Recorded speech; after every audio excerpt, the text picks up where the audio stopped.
उसकी जिंदगी बहुत मुश्किलों से भरी हुई थी।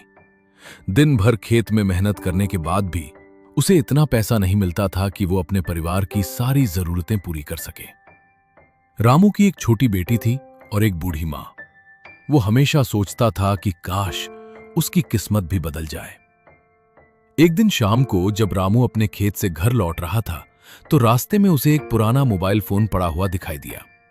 फोन काफी पुराना था और उस पर धूल भी लगी हुई थी। रामू ने इधर उधर देखा लेकिन वहां कोई नहीं था। उसने सोचा कि शायद किसी का गिर गया होगा, लेकिन काफी देर इंतजार करने के बाद भी कोई लेने नहीं आया। आखिरकार रामू वो फोन अपने घर ले आया। उसने फोन को चालू करने की कोशिश की। अजीब बात यह थी कि फोन चालू हो गया जबकि उसमें चार्जर भी नहीं लगा था। रामू को यह बात थोड़ी अजीब लगी, लेकिन उसने ज्यादा ध्यान नहीं दिया। रात को जब सब लोग सो रहे थे तभी अचानक उस मोबाइल फोन में घंटी बजने लगी। रामू घबरा गया क्योंकि उसे नहीं पता था कि इतने पुराने फोन में कॉल कैसे आ सकती है। उसने डरते डरते फोन उठाया।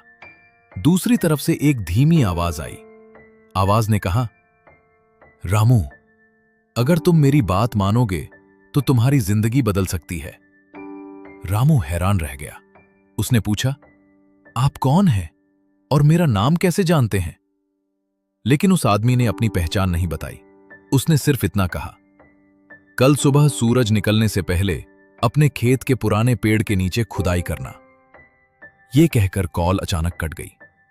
रामू पूरी रात सोचता रहा कि यह फोन कॉल आखिर किसकी थी। अगली सुबह वो जल्दी उठ गया।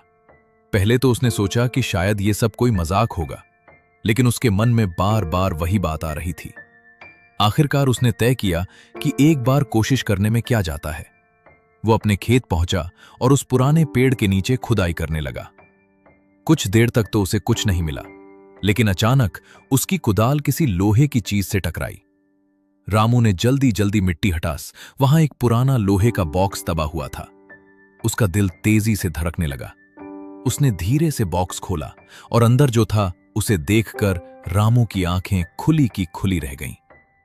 उस बॉक्स में बहुत पुराने सोने के सिक्के और कुछ कीमती चीजें रखी हुई थीं। रामू की खुशी का ठिकाना नहीं रहा। उस दिन के बाद उसकी जिंदगी सच में बदल गई। उसने अपनी मां का इलाज करवाया, अपनी बेटी को अच्छे स्कूल में पढ़ने भेजा और गांव के गरीब लोगों की भी मदद करने लगा। लेकिन असली रहस्य तब सामने आया जब रामू ने उस मोबाइल फोन को फिर से देखा। अब उस फोन में न तो कोई सिम था, न कोई नेटवर्क और न ही कोई कॉल हिस्ट्री। जैसे उस फोन में कभी कोई कॉल आई ही नहीं थी।